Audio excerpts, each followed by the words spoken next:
Coucou les cinquièmes. Alors pour commencer, je vais corriger l'exercice 5, page 270 sur l'accord du participe passé. Alors il s'agissait d'écrire les phrases en complétant par le participe passé du verbe indiqué à l'infinitif entre parenthèses. Première phrase, l'entraîneur a félicité les joueurs. Alors féliciter va se terminer juste par un « et », puisque c'est l'auxiliaire « avoir » et que le COD les joueurs est placé après le verbe. Si on avait eu les a félicités, on aurait eu un S, parce que les remplaçant les joueurs et le COD et qu'il aurait été placé avant. Il avait admis son erreur. Alors admis IS, non pas parce qu'on accorde, puisque c'est l'auxiliaire avoir et que le COD son erreur est après, mais parce qu'il y a toujours un S admis, puisqu'au féminin ça fait admise. D'ailleurs, si on avait accordé avec le COD avant, ça aurait pu donner par exemple son erreur, il l'avait admise. Le et l'apostrophe remplaçant l'erreur étant placé cette fois-ci avant le verbe. Elles sont allées en Grèce, aller et ES, puisque c'est l'auxiliaire être, donc on accorde toujours, on ne va pas se poser de questions. Au moins là c'est simple, ça compense. Ils ont longuement débattu U, puisque c'est l'auxiliaire avoir et qu'il n'y a pas de COD avant. Elle est venue avec nous, mais a préféré partir plus tôt. Elle est venue UE, puisque c'est l'auxiliaire être, donc on accorde, on ne se pose pas de questions toujours. Mais a préféré partir plus tôt, a préféré et, puisque c'est l'auxiliaire avoir et qu'il n'y a pas de COD.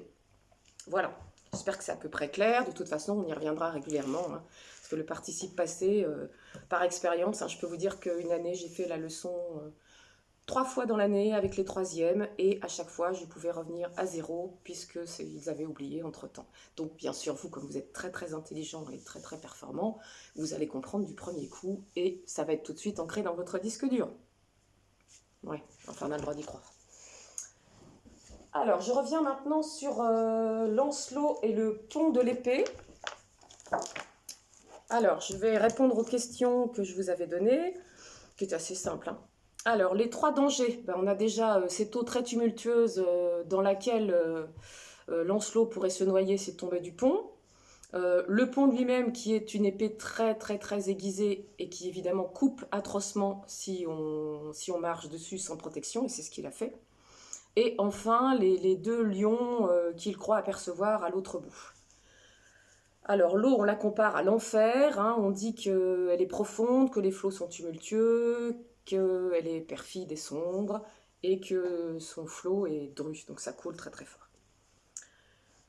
Alors, pourquoi ce pont est exceptionnel ? Parce que ce pont, c'est une épée. Hein, donc, c'est quand même très, très original et pas pratique du tout. En fait, c'est un pont qui doit faire rebrousser chemin à tout le monde, puisque personne n'a envie de marcher sur une épée. Alors, le 3e danger, qui est les 2 lions, bien sûr, n'est pas réel, puisqu'on va découvrir ensuite que c'était le fruit d'un enchantement. Est-ce que Lancelot cherche à s'échapper ? Pas du tout. Au contraire, hein, il va même affronter ce danger sans aucune protection. Et donc, il va marcher sur le pont et même ramper sur le pont en s'aidant des pieds, des mains et des genoux et en se blessant atrocement. Ce qui l'aide à traverser, c'est l'amour pour la reine Guenièvre qu'il veut libérer, hein, qui fait qu'il sent à peine ses blessures. Et l'enchantement dont il était victime, c'est cette sorte de mirage d'avoir cru apercevoir 2 lions. Voilà pour Lancelot et le pont de l'épée. Alors, je vais vous lire une autre aventure de Lancelot. C'est Lancelot en tournoi. Un grand tournoi a été organisé à la cour du roi Arthur pour les jeunes filles à marier. La femme du roi Arthur, la reine Guenièvre, assiste à ce tournoi. Quand Lancelot fut entré dans la mêlée, il montra qu'à lui seul, il en valait 20 parmi les meilleurs. Il se mit à jouer avec une telle... Jouter, c'est se battre dans un tournoi. Avec une telle vaillance que personne ne pouvait détacher ses yeux de lui où qu'il aille. Dans le camp de Pommelelgois se trouvait un chevalier renommé pour sa vaillance, qui montait un cheval plus rapide et fougueux qu'un cerf dans la lande. C'était le fils du roi d'Irlande, qui se comportait de manière remarquable. Mais tous admiraient bien 4 fois plus le chevalier inconnu. Le chevalier inconnu, c'est Lancelot. Tous se demandèrent, mais qui peut bien être ce merveilleux jouteur ? Un jouteur, c'est quelqu'un qui participe à une joute, c'est-à-dire à une bataille dans un tournoi. La reine, prenant à part une demoiselle aussi prudente qu'avisée, c'est-à-dire très intelligente, très futée, lui demanda « Demoiselle, vous allez porter un message, faites-le vite et en peu de mots. Descendez de cette tribune et allez trouver ce chevalier qui porte un écu vermeil. Vermeil, c'est un mélange d'or et d'argent. Et dites-lui en secret que je lui ordonne au plus mal. La demoiselle, rapidement et discrètement, fit ce que voulait la reine. Elle glissa vers le chevalier jusqu'à le toucher et lui chuchota adroitement en prenant soin de ne pas être entendue par une oreille voisine. « Sire, madame la reine vous demande, ça veut dire, par ma bouche, au plus mal. » En entendant ces mots, Lancelot répond qu'il obéira à la reine, en homme lui appartenant corps et âme. Alors il s'élance aussi vite qu'il le peut contre un jouteur, mais il rate son coup normalement imparable. De cet instant jusqu'au soir, il ne fit que se comporter au plus mal qu'il le pouvait pour faire plaisir à la reine. Par contre, son adversaire, lui, n'a pas manqué son coup. Il le heurte violemment et le pousse en prenant appui sur sa lance. Alors Lancelot prit la fuite. Là, le texte a été coupé, donc on a les 2 crochets avec les 3 points de suspension, comme d'habitude, pour bien indiquer qu'on a enlevé un passage. Est arrivé ce qui devait arriver. S'il était vaillant tout à l'heure, il n'est plus qu'une poule mouillée qui fuit devant le moindre chevalier. Mais la reine, pour sa part, est loin d'en être fâchée. Elle en est au contraire toute heureuse, car elle est bien certaine, même si elle ne dit mot, que c'est Lancelot lui-même qui est là. Alors, je vous demanderai de réfléchir et de me réexpliquer ce que signifie cet ordre au plus mal et d'expliquer aussi la différence entre le comportement de Lancelot au début et à la fin de la joute et d'expliquer pourquoi la reine est très heureuse de ce changement. Je reviens simplement sur 2 expressions pour reparler du discours rapporté. Je ne sais pas si vous vous souvenez, c'était ma première vidéo. Donc on a du style direct.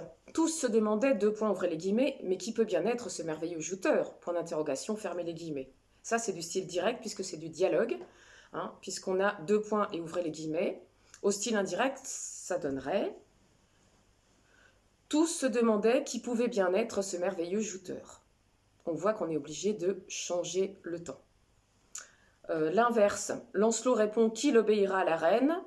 Donc ici on est au style indirect, hein, puisqu'on a un verbe de parole suivi d'une subordonnée conjonctive introduite par que, ce qu'on appelle une complétive.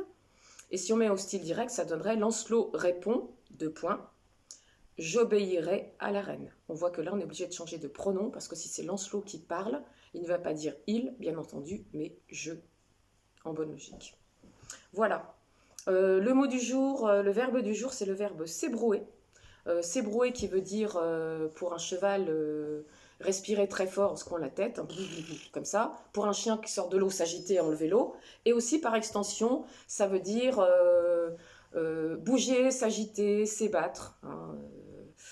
Quel bonheur de pouvoir s'ébattre dans la nature sans restriction, par exemple. Donc voilà, je remets bien sûr les questions relatives au texte sur le NT. Et je vous dis à demain.